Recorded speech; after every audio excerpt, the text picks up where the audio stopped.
मधुबनी बिहार का एक ऐसा जिला जो अपने मखाना उत्पादन एवं मिथिला चित्रकला के लिए पूरी दुनिया में विख्यात है। मिथिला चित्रकला को मधुबनी पेंटिंग्स के नाम से भी जाना जाता है। प्रारंभ में रंगोली के रूप में अपनाई गई ये कला आधुनिक परिवेश में अब कपड़ों, दीवारों और कागजों सहित अनेक जगहों पर अपने रंग बिखेर रही है। इसने अपनी अनोखी शैली और चटक रंग न्यासों के कारण मधुबनी को विश्व पटल पर एक नई पहचान और सम्मान देने का कार्य किया है। कहा जाता है कि इस कला का जन्म रामायण काल में हुआ, जब राजा जनक ने अपनी पुत्री सीता के विवाह को स्मृति स्वरूप संजो कर रखने के लिए राम सीता विवाह की एक पेंटिंग बनवाई, जो शैली आगे चलकर मिथिला चित्रकला के नाम से मशहूर हुई। अपनी इस गौरवशाली परंपरा एवं संस्कृति को जीवित रखने के लिए पुरानी पीढ़ियां जितनी तत्पर रहीं, उतनी ही आज की युवा पीढ़ी भी कृतसंकल्प है, जो बड़े ही गर्व और हर्ष की बात है। मधुबनी पेंटिंग्स में वैसे तो सदा फूलों, पत्तियों तथा अन्य स्रोतों से प्राप्त प्राकृतिक रंगों का ही इस्तेमाल किया जाता रहा है, लेकिन अब कुछ वस्तुओं पर इस कला को उकेरने के लिए आधुनिक रंगों का भी इस्तेमाल किया जाता है। इस कला की सबसे विशेष बात यह है कि इनमें अपने देवी देवता, पशु पक्षी, संस्कृति, परंपरा, संस्कार और पर्व त्योहारों को ही विषय में रखकर चित्रण किया जाता है। न विषय में कोई बदलाव है, न शैली में। इस कला ने अपनी मूल आत्मा को कभी खत्म नहीं होने दिया। यही कारण है कि मिथिला चित्रकला शैली में विभिन्न हस्तियों को भारत सरकार ने पद्मश्री जैसे सम्मान से नवाजा। जगदम्बा देवी, सीता देवी, गंगा देवी, महासुंदरी देवी, बउआ देवी, गोदावरी दत्त, दुलारी देवी और सुभद्रा देवी। देखा जाए तो मधुबनी पेंटिंग्स के अलावा किसी अन्य कला को इतना सम्मान शायद ही मिला हो। इस कला को आगे बढ़ाने के लिए यहां मिथिला चित्रकला संस्थान है।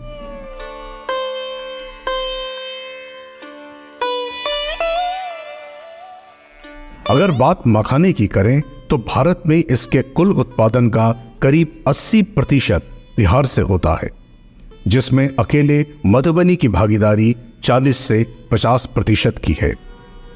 मधुबनी में छोटे बड़े ऐसे हजारों जलाशय हैं, जिसमें यहाँ के मेहनती और अनुभवी किसान उच्चतम क्वालिटी के मखाना का उत्पादन करते हैं, जिसका स्वाद पूरी दुनिया के लोग बड़े चाव से लेते हैं। मधुबनी का मखाना विश्व के कोने कोने में पसंद किया जाता है, लिहाजा काफी बड़ी मात्रा में इसका निर्यात होता है। राजधानी पटना से करीब 175 किलोमीटर की दूरी पर बसा मधुबनी वर्ष 1972 में दरभंगा से अलग होकर एक स्वतंत्र जिला बना। यहां सड़क, रेल और हवाई मार्ग से भी पहुंचा जा सकता है। नजदीकी हवाई अड्डा दरभंगा एयरपोर्ट है, जो फिलहाल दिल्ली, मुंबई, कोलकाता, बेंगलोर जैसे प्रमुख शहरों से सीधे तौर पर जुड़ा हुआ है।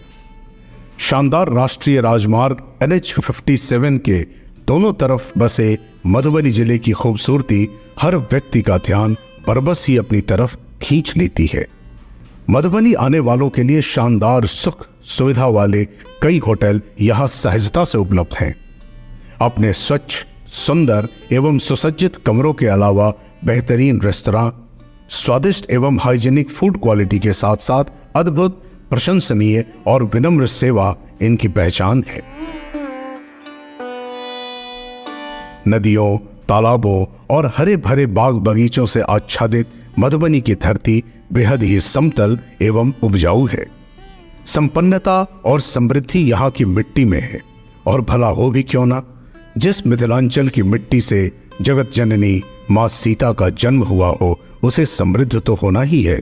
हम सबके आराध्य भगवान श्री राम को मिथिला और मधुबनी वासी अपना दामाद या पाहुन मानते हैं, इसलिए उनके अंदर आतिथ्य भाव सहज ही पाया जाता है। मिथिला का आतिथ्य विश्व प्रसिद्ध है। 2 संसदीय और 11 विधानसभा क्षेत्र वाला मधुबनी क्षेत्रफल के हिसाब से काफी बड़ा है और यहाँ सभी धर्मों और जातियों के लोग बड़े ही प्रेम और सौहार्द से रहते हैं, जिसका श्रेय यहाँ के सहज, सरल और साहित्य प्रेमी निवासियों को जाता है। इस धरती ने एक से बढ़कर एक कवि, साहित्यकार और संत दिए। ये जिला महाकवि कालिदास, मैथिली कवि विद्यापति, पंडित भवनाथ मिश्र अयाची तथा वाचस्पति मिश्र जैसे विद्वानों की जन्मभूमि रही है। मैथिली यहाँ की लोक भाषा है, जिसमें एक अलग सी मिठास और माधुर्य है, लेकिन यहाँ हिंदी और अन्य स्थानीय भाषाएं भी बखूबी बोली और समझी जाती हैं। यहाँ के खान पान में चावल, गेहूं, चूड़ा दही, मछली, मखाना, पान, तीसी, तिलकोर, मरुआ, बथुआ साग, कुर्थी दाल, लाई, चुरलाई जैसे खाद्य पदार्थ विशेष स्थान रखते हैं। पहनावे में पारंपरिक धोती कुर्ता, पजामा कुर्ता के अलावा आधुनिक वस्त्र तो है ही, इनके अलावा जो मिथिला की एक विशेष पहचान है वो है पाग दुपट्टा। यह वस्त्र किसी को विशेष रूप से सम्मान देने के क्रम में पहनाया या प्रदान किया जाता है। मधुबनी अपने विशेष पर्व, त्योहारों, लोक कलाओं और परंपराओं के लिए भी बखूबी जाना जाता है, जैसे कि चौरचन, भरतुतिया, मधुश्रावणी, जुड़ शीतल, तुसारी पूजन, बरसायत और सलेहश पूजा इत्यादि। जिनमें अगर थोड़ा विस्तार से बात करें तो चौरचन में घर के बड़े बुजुर्ग द्वारा समस्त परिवार सहित चंद्रमा की पूजा की जाती है। भरदुतिया व्रत बहनें अपने भाई के लिए करती हैं। मधुश्रावणी में विवाहित जोड़ों द्वारा फूलों तथा अन्य पूजन सामग्री से नाग देवता की पूजा की जाती है। जुड़ शीतल में घर के बड़े बुजुर्ग अपने से छोटों तथा पेड़ पौधों को जल से सिंचित करते हैं, उन्हें शीतलता प्रदान करते हैं। तुसारी पूजन में कुंवारी लड़कियों द्वारा शिव पार्वती की पूजा की जाती है। बरसायत में स्त्रियों द्वारा अपने पति की लंबी आयु के लिए वट सावित्री की पूजा की जाती है। लोक देवता सलेहश भगवान की पूजा एक समुदाय अथवा जाति विशेष द्वारा की जाती है। सामा चकेवा में अपने भाई की लंबी आयु के लिए बहनें व्रत करती हैं। इसमें कुछ पारंपरिक लोकगीत गाए जाते हैं और नृत्य किया जाता है। झिझिया महिलाओं द्वारा किया जाने वाला मिथिलांचल का एक ऐसा लोक नृत्य है जिसके बारे में मान्यता है कि ये बुरी नजर तथा नकारात्मक चीजों से बचाता है। जट जटिन लोक नृत्य महिला पुरुष द्वारा इंद्र देवता को प्रसन्न करने और बारिश के लिए किया जाता है। लोक परंपरा की श्रेणी में कोहवर किसी वैवाहिक अवसर पर वर वधू के लिए एक विशेष कमरे में बनाई जाने वाली चित्रकला है, जिसमें विभिन्न चीजों को सांकेतिक रूप से दर्शाया जाता है। ये काफी शुभ माना जाता है। अरिपन जमीन पर पीसे चावल, कुमकुम और हल्दी आदि से बनाया जाने वाला वो चित्रकला है जो काफी शुभ माना जाता है। हर अवसर और पूजा पर इनका स्वरूप और बनाने की शैली अलग होती है।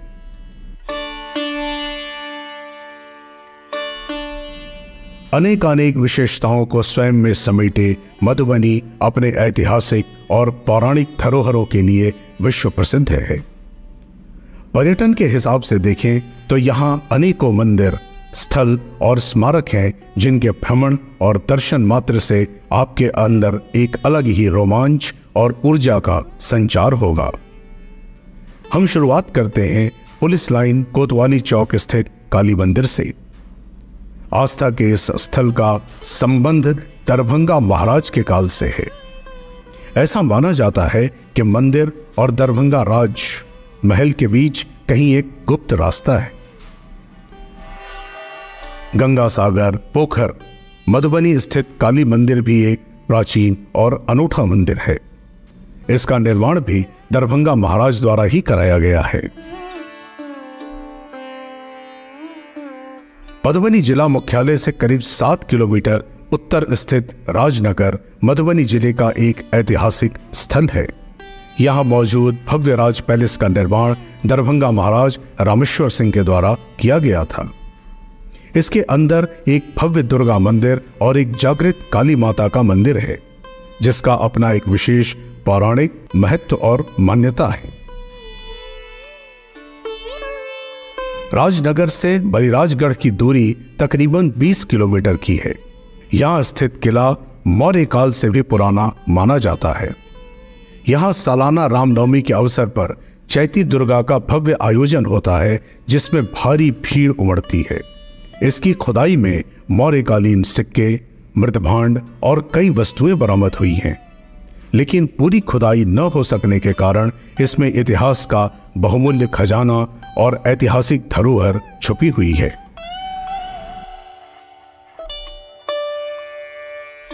भगवती स्थान उच्चैठ मधुबनी जिला के बेनीपट्टी अनुमंडल से मात्र 4 किलोमीटर की दूरी पर पश्चिम दिशा की ओर स्थित है।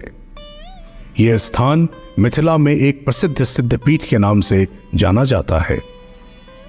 भगवती मंदिर के गर्भगृह में मां दुर्गा सिंह पर कमल के आसन पर विराजमान हैं। मां दुर्गा सिर्फ कंधे तक ही दिखाई देती हैं, कंधे से ऊपर इनका सिर नहीं है, इसलिए इन्हें छिन्नमस्तिका दुर्गा भी कहा जाता है। कहा जाता है कि भगवान राम जनकपुर की यात्रा के समय यहां रुके थे। यही वो दिव्य मंदिर है जहां महाकवि कालिदास को माता ने अपने दर्शन दिए और उनके आशीर्वाद स्वरूप जो महामूर्ख से उद्भट विद्वान और महाकवि कालिदास हुए। भवानीपुर पंडौल स्थित उगना महादेव मंदिर के बारे में कथा प्रचलित है कि महाकवि विद्यापति जी के यहाँ स्वयं भगवान शिव उगना के रूप में चाकरी किया करते थे। पंडौल के बारे में कहा जाता है कि महाभारत काल में अपने अज्ञातवास के समय पांडवों ने यहाँ कुछ समय व्यतीत किया था। बिस्फी स्थित विद्यापति स्थान महाकवि विद्यापति का जन्म स्थल माना जाता है। बिस्फी में ही भैरवा स्थान कब्रिस्तान के बीच स्थित महादेव का वह मंदिर है जहां स्थापित शिवलिंग के बारे में कहा जाता है कि यह कब्र खोदते हुए मिला था। बासोपट्टी स्थित कलना महादेव का संबंध त्रेता युग से और इसका निर्माण राजा जनक जी द्वारा किया गया बताया जाता है।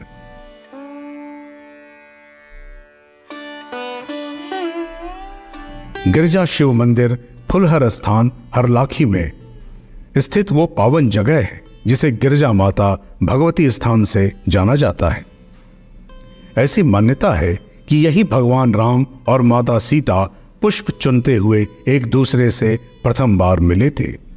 इस स्थान का जिक्र कई पौराणिक ग्रंथों में भी मिलता है।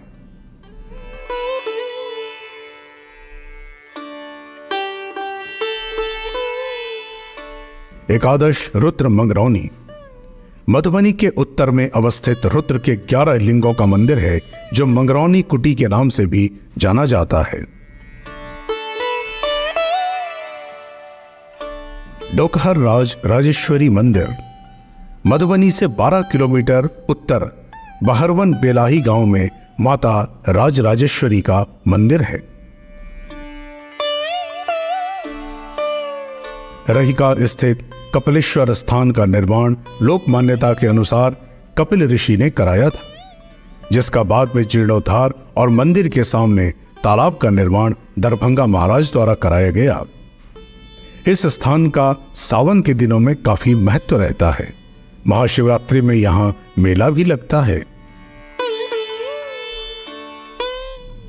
बाबा मुक्तेश्वर नाथ स्थान भगवान शिव को समर्पित श्री श्री 108 बाबा मुक्तेश्वर नाथ शिव मंदिर एक हिंदू धर्मस्थल है जो बिहार राज्य के मधुबनी जिला अंतर्गत अंधरा ठाड़ी प्रखंड के देवहार ग्राम में स्थित है। झंझारपुर परसाधाम स्थित सूर्य मंदिर केवल बिहार नहीं बल्कि पूरे देश में विख्यात है। मान्यता है कि यहां दर्शन और पूजन से कुष्ठ रोग का निवारण होता है। साथ ही ये माना जाता है कि यहां स्थापित भगवान सूर्य की मूर्ति शिवरात्रि के दिन खेतों में मिली थी, जिसे फिर बड़ी ही श्रद्धा और आस्था के साथ स्थापित करते हुए इस मंदिर का निर्माण कराया गया।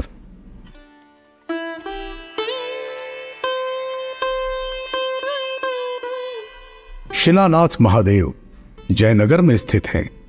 शिव के 9 धामों में एक माने जाने वाले शिलानाथ महादेव का संबंध कमला नदी से भी है। यहां स्थापित शिव अर्धनारीश्वर रूप में विराजमान हैं।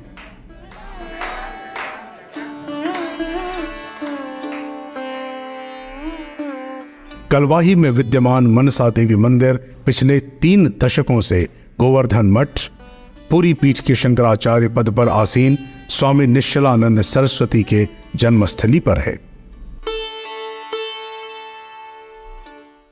झंझारपुर अंधराठाड़ी स्थित वाचस्पति स्मारक और स्थल महान संत, लेखक और टीकाकार वाचस्पति जी के बारे में जानने के लिए सबसे सर्वोत्तम स्थान है।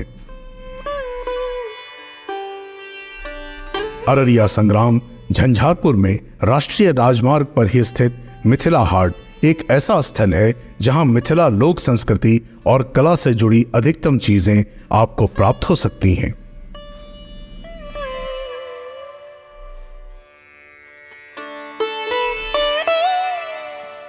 मधुबनी आने वाले देश दुनिया के सभी पर्यटकों के लिए बिहार सरकार ने समस्त पर्यटक स्थलों तक पहुंचने के लिए शानदार सड़कें, हर जगह बिजली, पानी, भोजन और सुरक्षा की समुचित व्यवस्था, आवागमन के सहज सुलभ साधन उपलब्ध करा रखे हैं।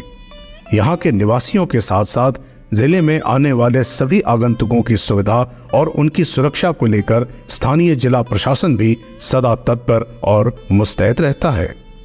स्थानीय प्रशासन का ये भरसक प्रयास रहता है कि जिले के नाम के अनुसार लोग यहाँ से मधुर यादें और अनुभव लेकर जाएं।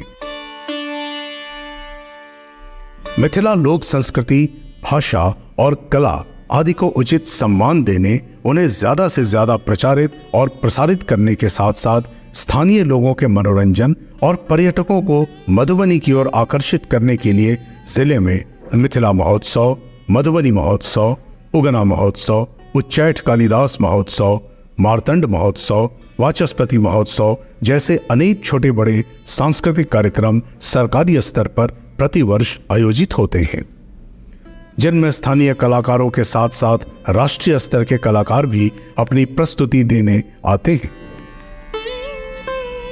इन कार्यक्रमों का आयोजन जिला प्रशासन के सहयोग से बिहार सरकार के कला संस्कृति एवं युवा विभाग तथा पर्यटन विभाग की तरफ से किया जाता है। इन अद्भुत आयोजनों में शिरकत करने आए गैर मैथिली कलाकारों को मिथिला में जितना आदर, सम्मान और अपनापन मिलता है, वो पूरे देश दुनिया में मिथिला और मधुबनी का मान बढ़ाता है। ये हम सब के लिए गौरव की बात है।